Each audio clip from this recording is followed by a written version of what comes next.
welcome to another video, and as promised today we are looking at the Southend Werewolf. Now the first thing I have to say is to thank you and my subscribers, because it was some of you that reached out to me with contact details for friends of Bill Ramsey, the Southend Werewolf, and they gave me a bit of a better insight than some of the other stuff that you may see around.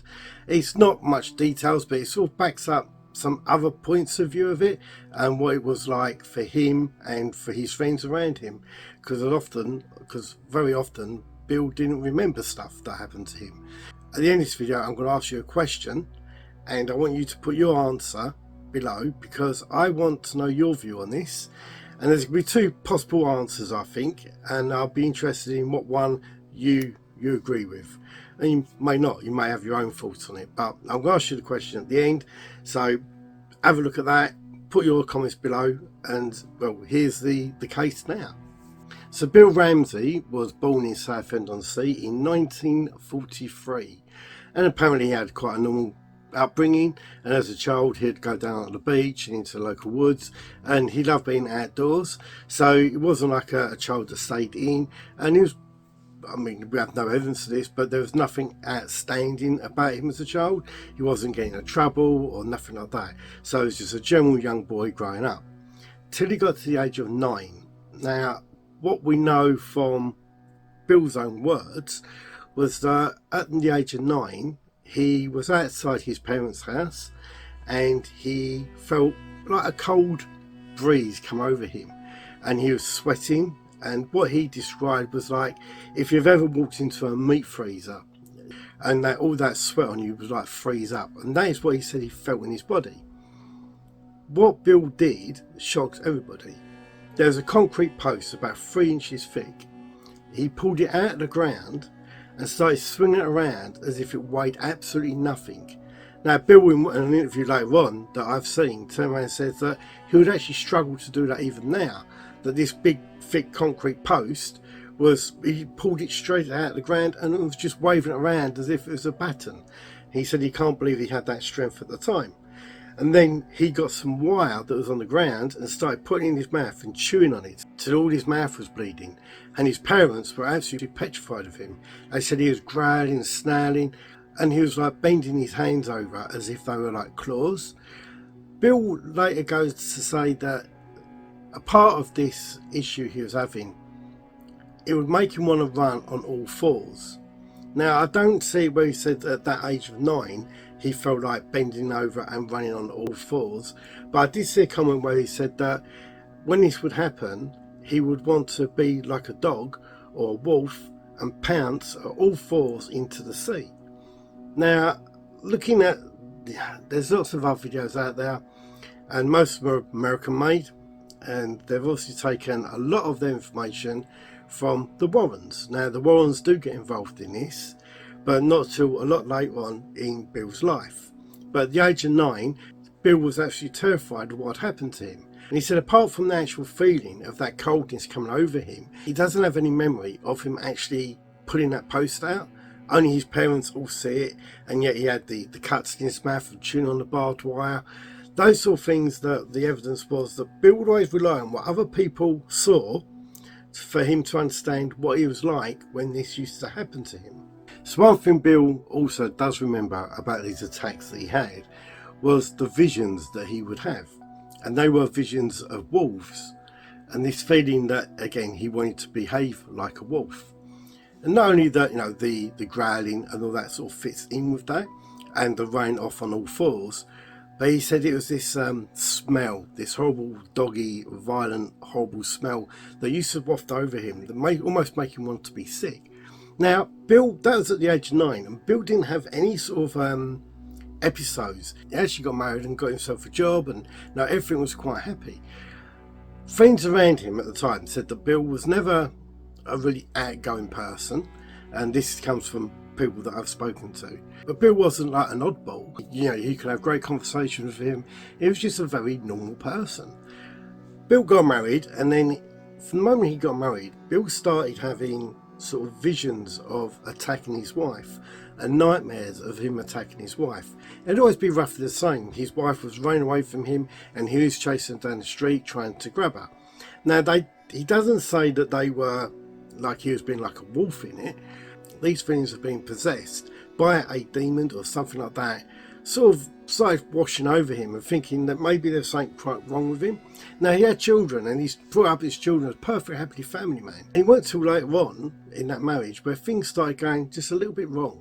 So we move on now to 1983, and this is where some of the contacts that I've spoken to come into play, really. They have a little bit more information on that is what generally is out there, or well, they say they've not really spoken to people about it in the past, but Bill has spoken about it. So in 1983, Bill went out with some of his friends to a pub in Southend, and it was just a quite normal night. Now, his friends turned around and said that no, everything was just very, very pleasant.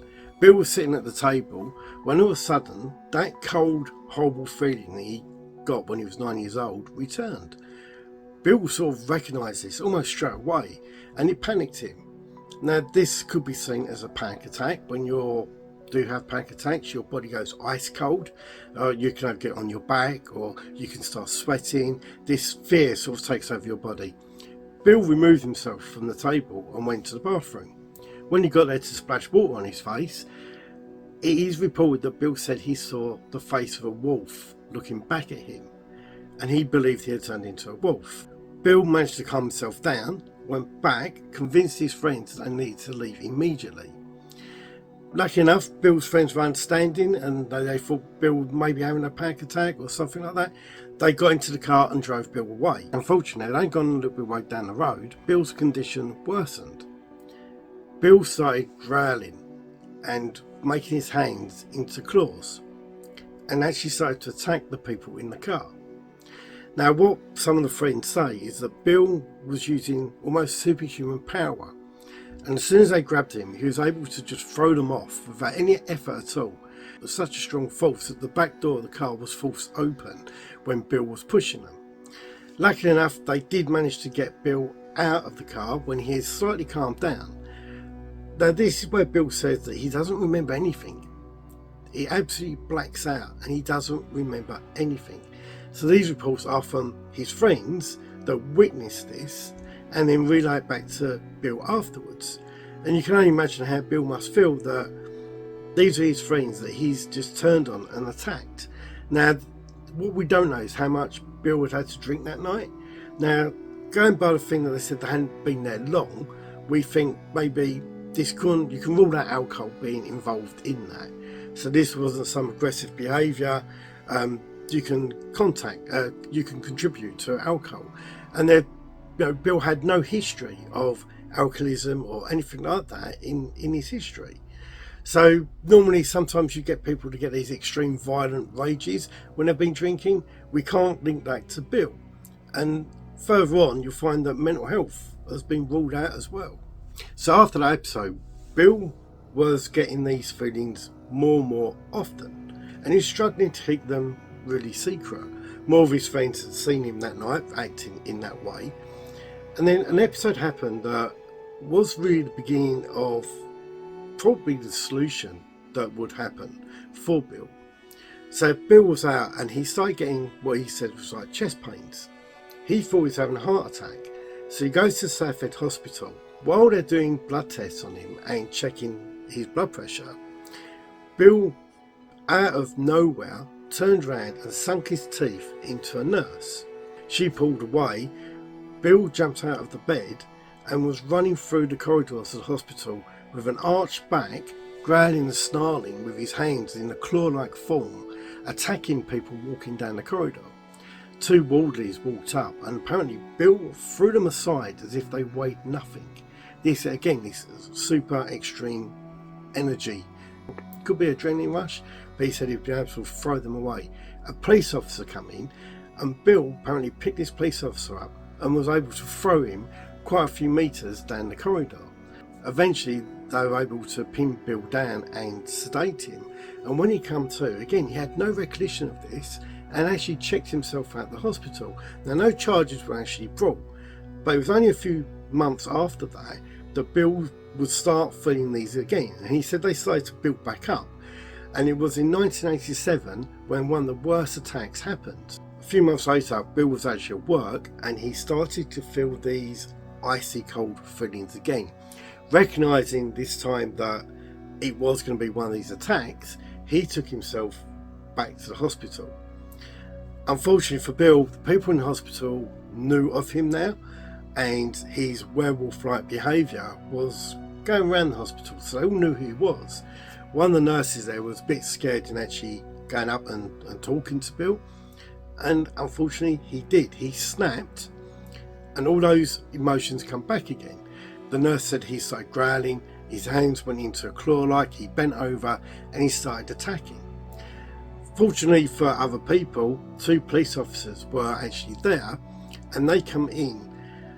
For Bill, he managed to turn around and attack a police officer so bad that police officer had to spend 4 days in hospital recovering, and it was almost like attempted murder. Bill was actually arrested, but again, in court and everything else, Bill had no memory of doing this. He still can't believe he had done it.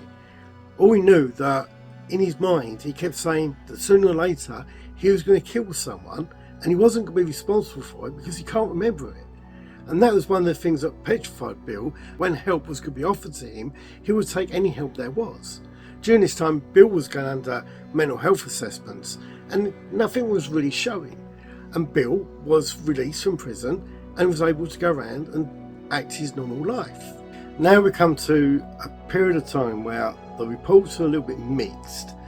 Now, Bill was actually being interviewed about this, but you've got to remember, Bill can't really remember everything about it. So this is based on some what friends have said about it, from what the victim said, and about what the police said. So in 1987, Bill picks up a prostitute. Now, apparently this wasn't for service. This was to bring her to the police station because maybe Bill thought that was the right thing to do. We don't know. Friends say something different. Bill says something else. What we know is that in the car by the police station, Bill transformed, and I'm using those words on purpose because that is what the victim said, into a beast. Again, his facial features changed, his hands clawed over, and he tried to attack the lady in the car. She jumped out and ran for the police station. Bill followed her. As she got to the police station, she called out for help, and a big police officer came out and see Bill. He tried to stop Bill, and Bill absolutely floored him. Completely took this police officer out and tried to strangle the police officer. Not a good thing to do. Bill carried on trying to chase the girl into the police station, and a group of policemen come out and was able to pin Bill down to the ground. They said he had extreme energy and was able to throw a lot of them off, and it took a lot of effort to pin Bill down. Now, I've seen videos of like really skinny people being able to throw people off in fights and resist arrest. So is that superhuman? I don't know. But the growling and all the actions with his hands and bending over and almost running like an animal or a beast werewolf across the ground is pretty strange. This ended up with Bill being sent to Runwell. Now, as we know, Runwell is our mental health hospital. Well, I should say Southend's only down the road from me. Runwell is our Southend hospital at the time. Bill was sent there for a lot of tests, and they found nothing. Now, mental health back then in 87 isn't what we have now. Now, we can run a lot more tests. Back then, it was, they're looking for obvious things and doing brain scans. We know more about mental health now, but they still found nothing wrong with Bill. At this time, the press got hold of the story and published it and used the first term werewolf in Southend. And this just went viral across the UK. Ed and Lorraine Warren were actually in the UK at that time, which brings us to the next chapter of Bill's life. But before I do that, I want to just cover some of the things that his friends said about Bill, and that during this time he had distanced himself, and I guess you could say he could have been embarrassed by it. Now, this was going really viral and everyone was talking about him, so I guess you would sink into yourself if that was happening.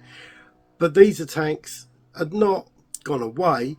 Bill still said that he could feel it in there somewhere. It was within him and it was becoming a part of him. Bill was really starting to believe that he was this wolf inside. Though he had these visions of looking into the mirror and seeing this wolf, the way it's described that he acted, that something was coming over and possessing him. No, and he said that the beast was within him. And that is where those sort of comments are going to end you up in a certain place, and that was the Runwell Hospital. They looked over him for a space of about 10 weeks and let him go and said there's nothing wrong with him. And that is when Ed and Lorraine come in and offer Bill some help. They spoke to Bill and asked him if he'd like to fly out to America to meet them and undergo an exorcism. Bill looked into this. A lot of his family friends were actually telling him not to do it, but Bill wanted to be able to live a normal life. He was fed up with this demon controlling who he was, and he literally was scared that one day he was going to kill somebody, which, you know, that is a reasonable explanation to go and sort something out. If you really believe you're going to end up killing someone, you want to do everything you can to avoid that. And being that Bill had no memory of this, now he could work out when they were happening, he was getting sort of like a little warning signs, but he still could not stop it. Even though these warning signs were coming up, I guess at the time he could have gone to hospital and asked to be sedated, but trying to convince someone that can sedate me, I think I'm going to turn into a werewolf, may be a tricky conversation. But Bill needed help, and the only help that's been offered to him was from Ed and Lorraine Warren. So Bill Ramsey agreed to go to America. Him and his wife set off, and Bill was going to undergo an exorcism. Now this was by Robert McKenna, who was a priest that Ed and Lorraine Warren had worked with before, and who had agreed to do this. The night before the exorcism took place, Bill was asleep next to his wife, when all of a sudden his wife felt Bill's hands around her throat. Bill started to strangle her, and she opened up her eyes and see this face that she didn't recognise, but again knew it as her husband. Bill had again transformed into this beast, and fortunately he stopped and was able to bring back some sort of self-control. The next day Bill was having the exorcism, and Robert McKenna had put him into a trance, and nothing was really happening. And about 10-15 minutes into the exorcism, while they were reading out script to Bill, he suddenly transformed into the beast, the werewolf. They said that, well, Lorraine Warren says Bill's ears stretched and become pointed. Now we've got to remember this is the Warrens, and some of you may know my thoughts on the Warrens and the Conjuring house and the Enfield poltergeist and blah blah blah blah blah. Now there is a funny thing on, if you ever look this up about them looking into Southend Werewolf, you got Ed Warren questioning why would we want to do werewolves, what about our credibility? Which, looking back at it now, I think is quite funny. I'm sorry if I'm upsetting everybody with the Warrens, but it's just my feeling on them, and they are my point of view on it. But anyway, as we get on, Bill was now possessed by this werewolf, and some of the actions, and I say Lorraine Warren says that his ears grew into the size of werewolf ears, and his brow become bigger, and his jaw was extending, and his hands were going into claw-like features, and he was growling, and you all those sort of images you get of a werewolf transformation. And one of the things I guess we should have said at the beginning, when Bill was younger, when these events would come up, he would wake up in the night time hearing what he thought was a beast in the room. He could hear this heavy breathing of a beast. Then he'd realise it's actually coming from himself. And I find that quite interesting. I know that sometimes you can catch yourself snoring if you snore. And breathing, if you're having a stressful dream, can become very elaborate.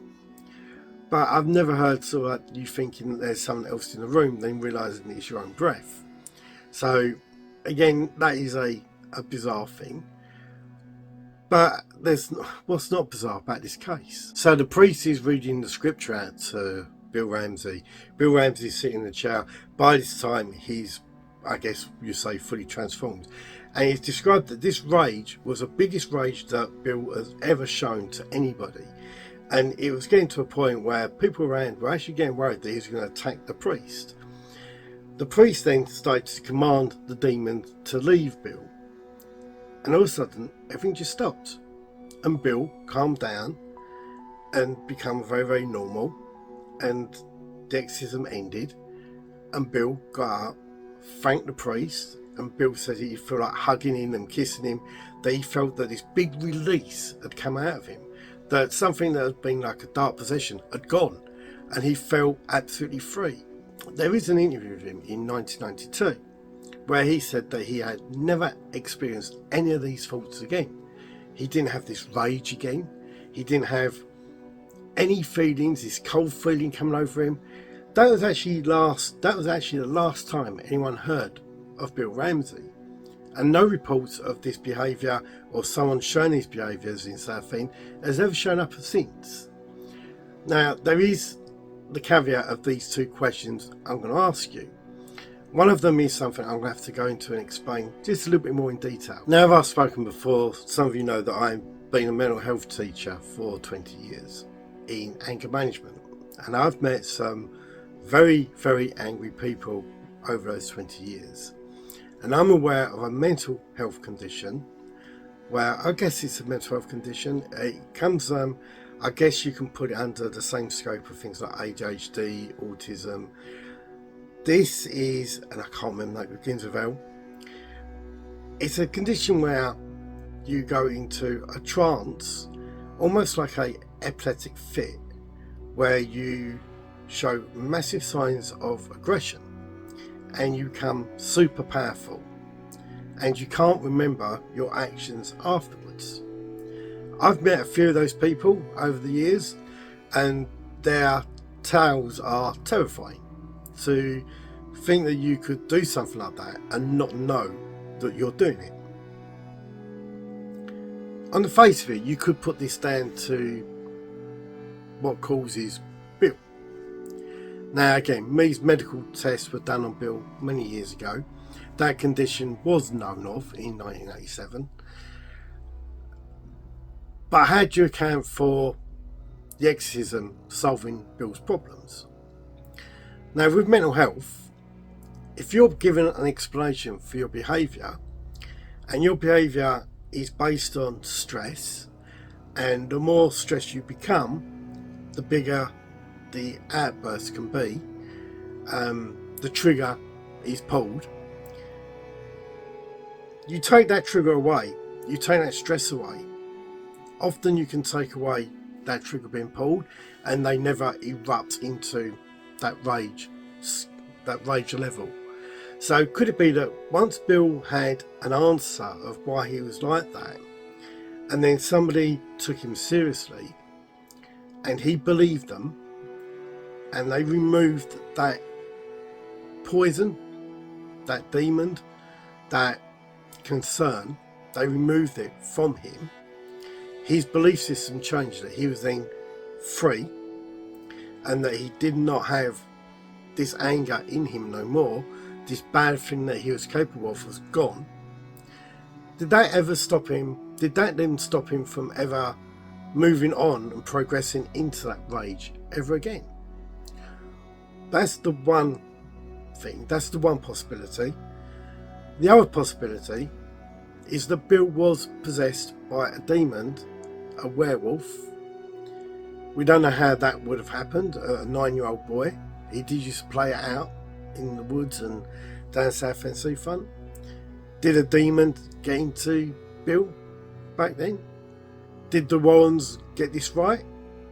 Did the priest really do an exorcism and removed this demon out of Bill? So comment below what one you think it is, the mental health or the demon, because I'd be really interested to know what you think on this. Now, we are talking about a guy that actually got stuck through a door in a prison cell.